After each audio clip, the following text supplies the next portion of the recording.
முடிவில் மாத்திரம் இல்லை, இப்பொழுதும் அந்த ராஜ்யத்தின் நன்மைகளை பெற்று நான் ஆளுகை செய்கிறவனாக, அவருடைய ராஜ்யத்தின் நன்மைகளை பெறுகிறவனாக நான் வாழ முடியும்.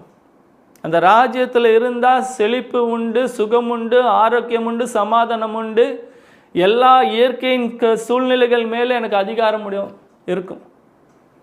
அந்த ராஜ்யத்தின் வாழ்வை இன்றைக்கும் நான் அனுபவிக்கணும்.